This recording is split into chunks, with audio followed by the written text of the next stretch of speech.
నమస్తే, welcome to hit TV. ఈ రోజు మనతో పాటు సీతారామరాజు గురువు గారు ఉన్నారు. వారితో మాట్లాడి అనేక విషయాలు తెలుసుకునే ప్రయత్నం చేద్దాం. నమస్తే గురువు గారు. ఓం నమ శివాయ. పరమేశ్వర కృపా కటాక్ష సిద్ధిరస్తు. సర్వే జనా సుఖినో భవంతు. గురుగారు, ఇప్పుడు చంద్రగ్రహణం రోజు గాని, సూర్యగ్రహణం రోజు గాని, ఏ గ్రహణమైనా అవ్వాలి, గర్భిణీ స్త్రీలు బయటకు వెళ్ళకూడదు, కొన్ని పనులు చేయకూడదు, వాళ్ళు స్ట్రైట్ గా పడుకునే ఉండాలి అంటారు. దేనికి గురువు గారు? వాస్తవానికైతే తల్లి, గ్రహణ కాలే పట్టు స్థానము ఇడుపు స్థానం అనేది రెండు ఉంటాయి. గ్రహణ కాలములో కొన్ని గ్రహస్థితులకి అనుకూలమైన గడియలు, దుష్ట శక్తులకి అనుకూలమైన రోజు. ఈ గ్రహణ కాలములో గర్భిణీ స్త్రీల వల్ల చాలా ఇబ్బందులు పడుతూ ఉంటారు. వాళ్ళు ఏదైనా కోసినా, ఏదైనా తుంచినా, ఏదైనా చేసినా గర్భంలో ఉండవలసిన బిడ్డ మీద ఎఫెక్ట్ పడుతూ ఉంటుంది. ఖచ్చితంగా అది ఖచ్చితంగా పడుతుంది. అలాగ పట్టిన వాళ్ళు, ఇబ్బందులు పడ్డ వాళ్ళు చాలా మంది వందలలో ఉన్నారు. అశ్రద్ధ చేయకూడదు. వాస్తవానికైతే గ్రహణ కాలంలో ఉండవలసిన గ్రహణ కాలే సమయములో దుష్ట శక్తి ప్రభావాలు, దైవ ప్రభావం తగ్గి దుష్టగ్రహాలకు అనుకూలమైన గడియలతోనే కొన్ని రకాలుగా శుద్ర పూజలతో కొన్ని గాలిలో కలిసిపోయి కొన్ని సమస్యలకి దారి తీస్తూ ఉంటుంటాయి. అలాంటి సమయంలో కొంతమంది శుద్ర పూజలు, తంత్ర పూజలు, మంత్ర పూజలు చాలా చేస్తూ ఉంటారు. ఆ గ్రహణ కాల గడియలలో దైవ గుడులు మొత్తం బంద్ చేస్తారు. ఆ టైంలో పెద్ద శక్తి పీఠాలనే బంద్ చేస్తారు. అదే తల్లి, మన 18 శక్తి పీఠాలు బంద్ అవుతాయి, జ్యోతిర్లింగాలు బంద్ అవుతాయి. ఎందువల్ల? ఎక్కడ ఏ టైంలో గ్రహణ కాలం ఉంటే అక్కడ మొత్తం బంద్ అయిపోతూనే ఉంటాయి. అలా ఎందుకు బంద్ చేస్తారు? ఆ గ్రహణ కాలంలో ఉండవలసిన దైవ శక్తి కూడా ఆ సమయంలో కొంతవరకు ఆగిపోవాలి.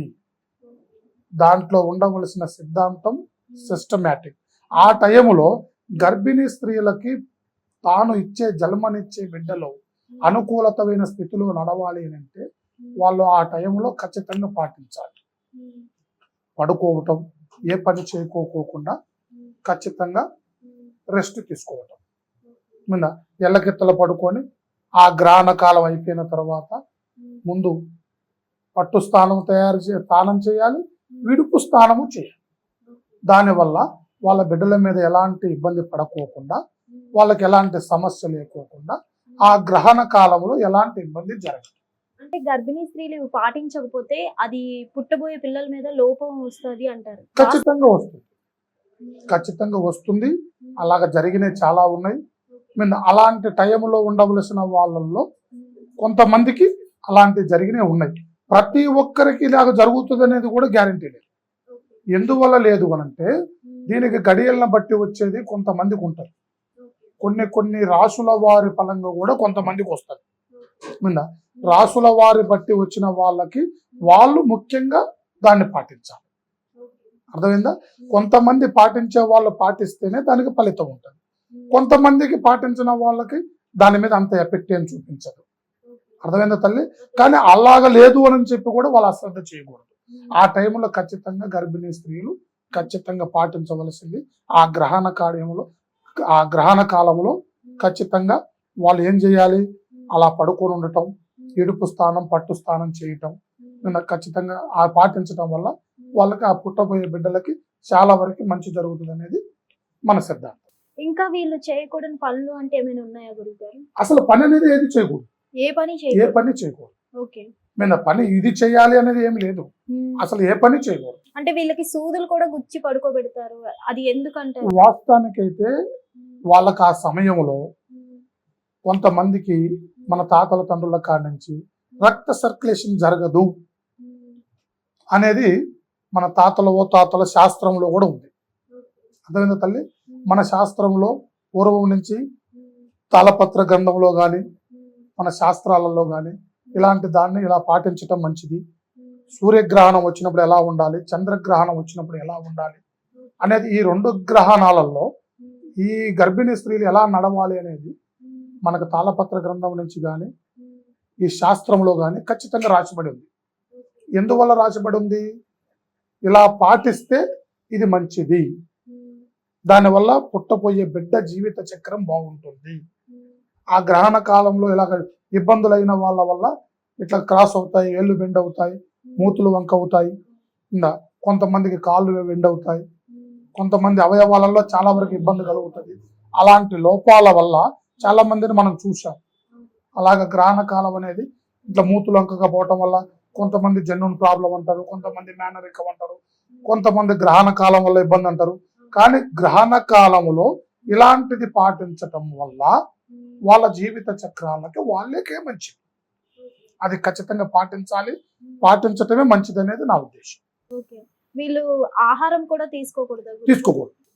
గ్రహణము పట్టింది అని అంటే ఆహారము తీసుకోకూడదు, ఏది తుంచకూడదు, ఏది కట్ చేయకూడదు, ఏది చూడకూడదు, ఏది నడిపకూడదు.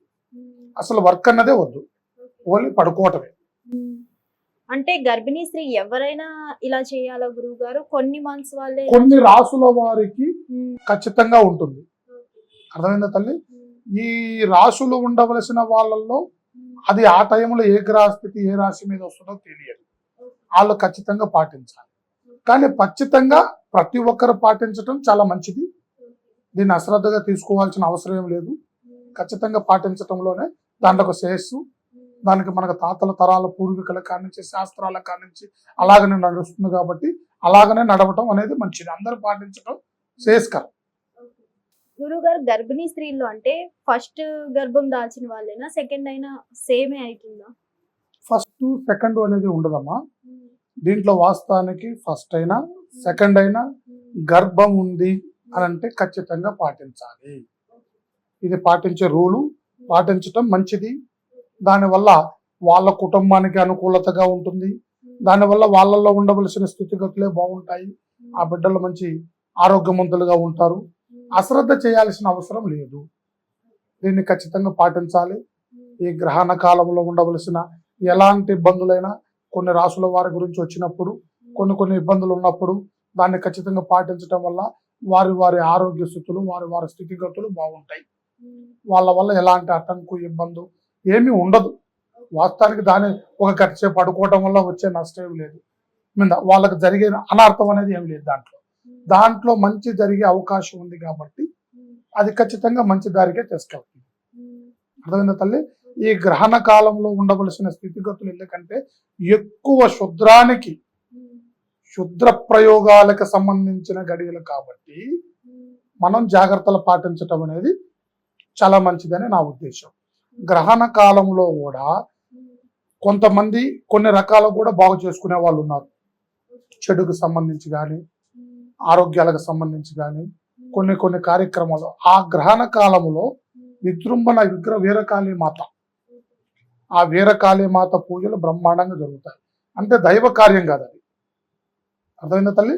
కొన్ని శుద్ర కార్యాలకు అనుకూలమైన రోజు కాబట్టి ఇలాగ ఎలాంటి స్త్రీలైనా గర్భంలో ఉండవలసిన గర్భస్థానంలో ఉండవలసిన వాళ్ళు అది 1 నెలైనా 2 నెలలైనా 5 నెలలైనా 9 నెలలైనా ఏ మంత్లో ఉన్నా కానీ ఇది పాటించటం చాలా మంచిది. శుభం భూయాత్. పరమేశ్వర కృపా కటాక్ష సిద్ధిరస్తు.